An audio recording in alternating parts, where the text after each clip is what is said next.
Hello ಸ್ನೇಹಿತರೆ, ನಮಸ್ಕಾರ ಎಲ್ಲರಿಗೂ. ಈ ಒಂದು ವಿಡಿಯೋದಲ್ಲಿ ಜಿ ಡಿ ಎಸ್ ಅಥವಾ MTS ನಿಂದ ಪೋಸ್ಟ್ ಮ್ಯಾನ್ ಮತ್ತು mail guard departmental promotion examination ಬಗ್ಗೆ ಮಾತಾಡ್ತಾ ಇದ್ದೇನೆ. ಈ ವರ್ಷದ ಎಕ್ಸಾಮಿನೇಷನ್ ಇಂಪಾರ್ಟೆಂಟ್ ಡೇಟ್ಸ್ಗಳು, last date for application, notification ಯಾವಾಗ ಬರುತ್ತೆ, ವೇಕೆನ್ಸೀಸ್ ಎಷ್ಟು, ಎಲಿಜಿಬಿಲಿಟಿ ಕ್ರೈಟೇರಿಯಾ ಏನು, ಏಜ್ ಲಿಮಿಟ್ ಎಷ್ಟಿರಬೇಕು, ಕ್ವಾಲಿಫಿಕೇಶನ್ ಏನು, ಪ್ಯಾಟರ್ನ್ ಆಫ್ ದ ಎಕ್ಸಾಮಿನೇಷನ್ ಏನು, ಸಿಲೆಬಸ್ ಏನಿರುತ್ತೆ, ಮತ್ತೆ ಎಷ್ಟು ಬುಕ್ಸ್ ಓದಬೇಕು, ಯಾವ ಟಾಪಿಕ್ಸ್ ಇಂದ ಎಷ್ಟು ಕ್ವಶನ್ಸ್ ಬರ್ತವೆ, ಎಷ್ಟು ಪೇಪರ್ಸ್ ಇರ್ತವೆ ಅನ್ನೋದ್ರ ಬಗ್ಗೆ ಮಾತಾಡ್ತಾ ಇದ್ದೇನೆ. ಬನ್ನಿ ವಿಡಿಯೋನ ಶುರು ಮಾಡೋಣ. ಇಂಪಾರ್ಟೆಂಟ್ ಡೇಟ್ಸ್ಗಳು ನೋಡೋದಾದ್ರೆ, ಮಾದರಿ ನೋಟಿಫಿಕೇಶನ್ ನ ನಿರ್ದೇಶಕರಿಂದ 8ನೇ ತಾರೀಕು ಜುಲೈರಂದು ರಿಲೀಸ್ ಮಾಡಲಾಗುತ್ತೆ. ಸರ್ಕಲ್ ಲೆವೆಲ್ ಅಲ್ಲಿ ಡೀಟೇಲ್ ನೋಟಿಫಿಕೇಶನ್ಗಳ 16ನೇ ತಾರೀಕು ಜುಲೈರಂದು ರಿಲೀಸ್ ಮಾಡಲಾಗುತ್ತೆ. ಹಾಗೇನೆ ಕ್ಲೋಸಿಂಗ್ ಡೇಟ್ ಫಾರ್ ಅಪ್ಲಿಕೇಶನ್ ಅದು ಟೆಂಟೇಟಿವ್ ಡೇಟ್ ಆಗಿರುತ್ತೆ. 8ನೇ ತಾರೀಕು ಆಗಸ್ಟ್ ರಂದು ರಿಲೀಸ್ ಮಾಡಲಾಗುತ್ತೆ, ಲಾಸ್ಟ್ ಡೇಟ್ ಆಗಿರುತ್ತೆ. Tentative date for examination 31 August ಆಗಿರುತ್ತೆ. ವೇಕೆನ್ಸೀಸು ಜನವರಿ 1ನೇ ತಾರೀಕಿಂದ 31 ಡಿಸೆಂಬರ್ 2025 ಇದರೊಳಗಾಗಿ ಇರತಕ್ಕಂಥ ವೇಕೆನ್ಸೀಸ್ಗಳನ್ನ ಈ ಒಂದು ರಿಕ್ರೂಟ್ಮೆಂಟ್ ಅಲ್ಲಿ ತುಂಬಲಾಗುತ್ತೆ. ಎಜುಕೇಶನ್ ಕ್ವಾಲಿಫಿಕೇಶನ್ ನೋಡೋದಾದ್ರೆ SLC ಪಾಸ್ ಆಗಿರ್ಬೇಕಾಗುತ್ತೆ. ಕನ್ನಡ ಲ್ಯಾಂಗ್ವೇಜ್ ನ ಫಸ್ಟ್ ಲ್ಯಾಂಗ್ವೇಜ್ ಅಥವಾ ಸೆಕೆಂಡ್ ಲ್ಯಾಂಗ್ವೇಜ್ ಆಗಿ SLC ವರೆಗೂ ಓದಿರ್ಬೇಕಾಗುತ್ತೆ. ಬೇಸಿಕ್ ಕಂಪ್ಯೂಟರ್ ನಾಲೆಡ್ಜ್ ಇರಬೇಕಾಗುತ್ತೆ. ಹಾಗೇನೆ ವ್ಯಾಲಿಡ್ ಡ್ರೈವಿಂಗ್ ಲೈಸೆನ್ಸ್ ಇರಬೇಕಾಗುತ್ತೆ. ಡ್ರೈವಿಂಗ್ ಲೈಸೆನ್ಸ್ ಅಪ್ಲಿಕೇಶನ್ ಆಗಬೇಕಾದ್ರೆ ಇರ್ಲಿಲ್ಲ ಅಂದ್ರೂ ಕೂಡ ವಿತಿನ್ 2 years ಅಪಾಯಿಂಟ್ಮೆಂಟ್ ಆಗಿ ವಿತಿನ್ 2 years ಅಲ್ಲಿ ಅದನ್ನು ಅಪ್ಲೈ ಮಾಡಬೇಕಾಗಿರುತ್ತೆ. ಏಜ್ ಲಿಮಿಟ್ ನೋಡೋದಾದ್ರೆ ಜನವರಿ 1, 2025 ಒಳಗಾಗಿ 50 ವರ್ಷ ಒಳಗಿರೋರು ಈ ಒಂದು ಎಕ್ಸಾಮಿನೇಷನ್ ಬರೀಬಹುದು. ರಿಲ್ಯಾಕ್ಸೇಷನ್ ಡಿಫರೆಂಟ್ ಕ್ಯಾಟಗರೀಸ್ ಡಿಫರೆಂಟ್ ಇರುತ್ತೆ. ಅದು ಗೌರ್ಮೆಂಟ್ ಆಫ್ ಇಂಡಿಯಾ ಇಂದ ನೋಟಿಫಿಕೇಶನ್ ನಲ್ಲಿ ತಿಳಿಸಲಾಗುತ್ತೆ. ಸರ್ವಿಸ್ ಎಲಿಜಿಬಿಲಿಟಿ GDS ನಿಂದ ಪೋಸ್ಟ್ ಮ್ಯಾನ್ ಎಕ್ಸಾಮಿನೇಷನ್ ಬರೀತಿರೋರಿಗೆ 5 ವರ್ಷ ಎಲಿಜಿಬಿಲಿಟಿ ಇರಬೇಕಾಗುತ್ತೆ. ಹಾಗೇನೆ MTS ನಿಂದ ಎಕ್ಸಾಮಿನೇಷನ್ ಬರೀತಿರೋರಿಗೆ 3 ವರ್ಷ ಆಗಿರ್ಬೇಕಾಗುತ್ತೆ.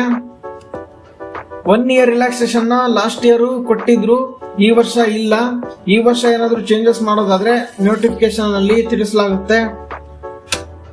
ಪ್ಯಾಟರ್ನ್ ನೋಡೋದಾದ್ರೆ 4 ಪೇಪರ್ಸ್ ಇರ್ತವೆ ಪೋಸ್ಟ್ ಮ್ಯಾನ್ ಎಕ್ಸಾಮಿನೇಷನ್ಗೆ. ಇದರಲ್ಲಿ ಫಸ್ಟ್ 2 ಪೇಪರ್ಸ್ MCQ ಪೇಪರ್ಸ್ ಆಗಿರ್ತವೆ, ಮತ್ತೆ ಕಾಂಪಿಟೇಟಿವ್ ಪೇಪರ್ ಆಗಿರ್ತವೆ. ಮತ್ತೆ ಪೇಪರ್ 3, ಪೇಪರ್ 4 ಕ್ವಾಲಿಫೈಯಿಂಗ್ ಪೇಪರ್ ಆಗಿರುತ್ತೆ. ಪೇಪರ್ 1, ಪೇಪರ್ 2 ನ ಸಿಂಗಲ್ ಮೆರಿಟ್ ಲಿಸ್ಟ್ಗೆ ತಗೊಳ್ಳಲಾಗುತ್ತೆ. ಮತ್ತೆ ಪೇಪರ್ 3 ಕ್ವಾಲಿಫೈ ಆಗಿರುತ್ತೆ. ಪೇಪರ್ 1, ಪೇಪರ್ 2 ಮತ್ತೆ ಪೇಪರ್ 3 ಅಲ್ಲಿ ಕ್ವಾಲಿಫೈ ಆಗಿರೋರಿಗೆ ಪೇಪರ್ 4 ಎಲಿಜಿಬಲ್ ಆಗಿರ್ತಾರೆ. ಅದು ಟೈಪಿಂಗ್ ಟೆಸ್ಟ್ ಆಗಿರುತ್ತೆ, data entry skill test.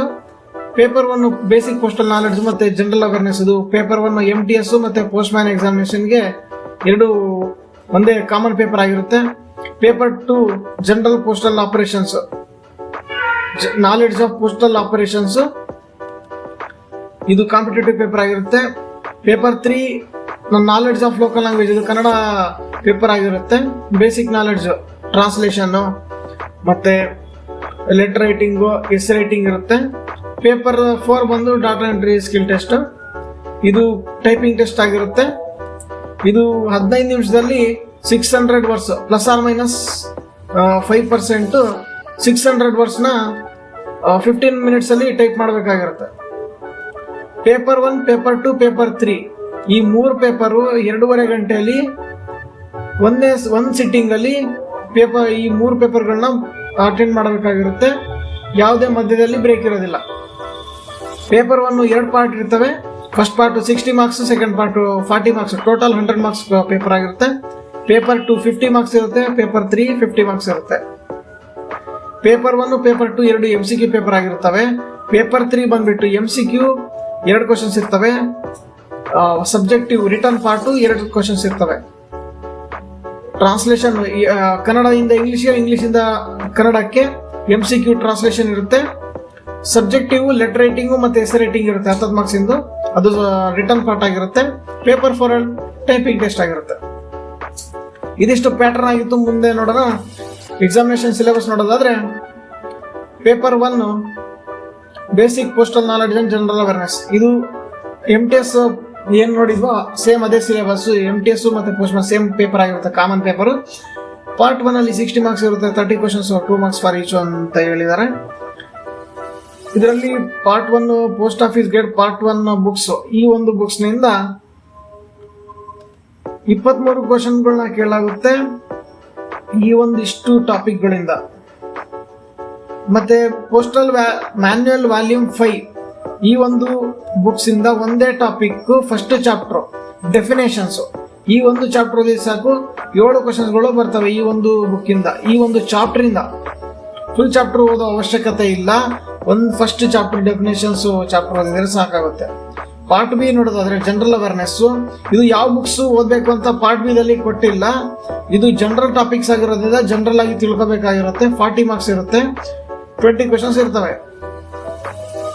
Indian geography, civics, general knowledge, Indian culture and freedom struggle, ethics and moral study 10 questions ಬರುತ್ತೆ ಈ ಒಂದು 5 ಟಾಪಿಕ್ ಇಂದ.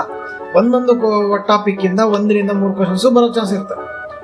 ಬೇಸಿಕ್ ಅರ್ಥಮೆಟಿಕ್, ಬೇಸಿಕ್ ಮ್ಯಾಥ್ಸ್ ಇರುತ್ತೆ.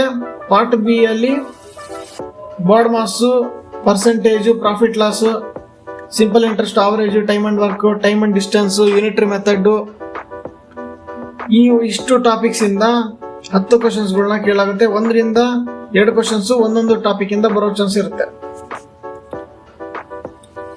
ನೆಕ್ಸ್ಟ್ ಪಾರ್ಟ್ 2 ನೋಡೋದಾದ್ರೆ knowledge of postal operations, paper 2 ಆಗಿರುತ್ತೆ. ಇದರಲ್ಲಿ 50 marks paper ಆಗಿರುತ್ತೆ. ಇದರಲ್ಲಿ 3 ಬುಕ್ಸ್ ಓದಬೇಕಾಗಿರುತ್ತೆ. ನಾವು ಫಸ್ಟ್ ಪೇಪರ್ 1 ನಲ್ಲಿ ನೋಡುವಂತ post office guide part 1 books ನಿಂದ ಇದರಲ್ಲಿ ಕೆಲವು ಸೆಲೆಕ್ಟಿವ್ ಟಾಪಿಕ್ಸ್ ಇರ್ತವೆ. ಈ ಇಷ್ಟು ಟಾಪಿಕ್ಸ್ ನಿಂದ delivery of mails, refuse of article, payment of e money order, redirection, instruction regarding address change, article address to deceased person, liability to detention to certain meals, facilities provided by postman in rural areas. ಇಷ್ಟು topics ಇಂದ ಈ question ಕೇಳಲಾಗುತ್ತೆ. Postal manual volume 4 part 3 ಈ ಒಂದು books ನಿಂದ 10 ಕ್ವಶನ್ಸ್ಗಳನ್ನ ಕೇಳಲಾಗುತ್ತೆ ಇಷ್ಟು topics ಇಂದ. Head postman, knowledge of postal business, supply of forms to be carried out, sales of stamps, postman's books, address to be noted on postal articles, damaged articles to be noticed, receipts of articles issued for delivery, book of receipts for intimations and notices delivery, instruction for delivery, realization of postage before delivery, receipts of addressee for registered, delivery to illiterate addressees, predation in women, delivery of insured articles to minors, payment of e-money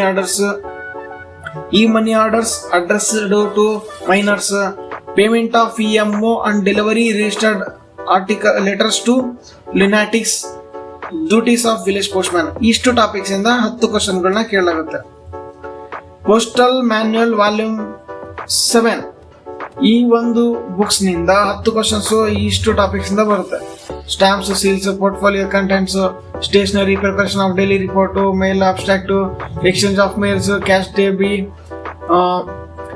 disposal of mails address to section or a mail office, closing of transit bag, duties, responsibilities of mail guard or agent, final duties before quitting van or office, a order and b order. ಇಷ್ಟು topics ಇಂದ 10 ಕ್ವಶನ್ಗಳನ್ನ ಕೇಳಾಗುತ್ತೆ.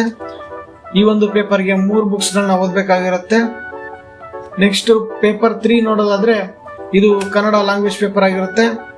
ಇದರಿಂದ 4 questions ಬರ್ತವೆ. Maximum 50 marks ಇರುತ್ತೆ. 4 topic English to Kannada translation ಇರುತ್ತೆ. 15 questions ಇರ್ತವೆ. ಇದು multiple choice question ಆಗಿರುತ್ತೆ. Questions already English ಅಲ್ಲಿ ಇರ್ತವೆ. ಚಾಯ್ಸಸ್ ಕೂಡ ಕನ್ನಡದಲ್ಲಿ ಕೊಟ್ಟಿರ್ತಾರೆ. ಅದನ್ನ ಯಾವ್ದಂತ ಸರಿಯಾಗಿ ಚೂಸ್ ಮಾಡಿ ಬರೀಬೇಕಾಗಿರುತ್ತೆ. ಇದು Kannada to English, English to Kannada 15 questions ಇರ್ತವೆ. 1 ಮಾರ್ಕ್ಸ್ ಫಾರ್ ಈಚ್ ಅಂತ ಹೇಳಿದ್ದಾರೆ. ಲೆಟರ್ ರೈಟಿಂಗ್ ಕನ್ನಡ ಲ್ಯಾಂಗ್ವೇಜ್ ಅಲ್ಲಿ 40 to 50 ವರ್ಡ್ಸ್ ಅಂತ ಹೇಳಿದ್ದಾರೆ. 3 ಕ್ವಶನ್ಸ್ ಅಲ್ಲಿ 1 ಕ್ವಶನ್ ಕಂಪಲ್ಸರಿ ಅಟೆಂಡ್ ಮಾಡಬೇಕಾಗಿರುತ್ತೆ. 10 ಮಾರ್ಕ್ಸ್ ಇರುತ್ತೆ.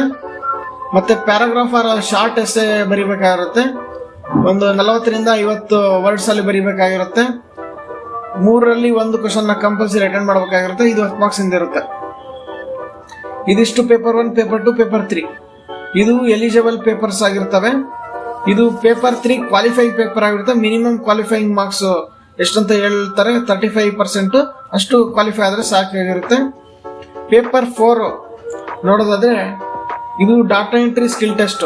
15 ಮಿನಿಟ್ಸ್ ಅಲ್ಲಿ approximately 100 words plus or minus 5% ಅಂತ ಕೊಟ್ಟಿದ್ದಾರೆ.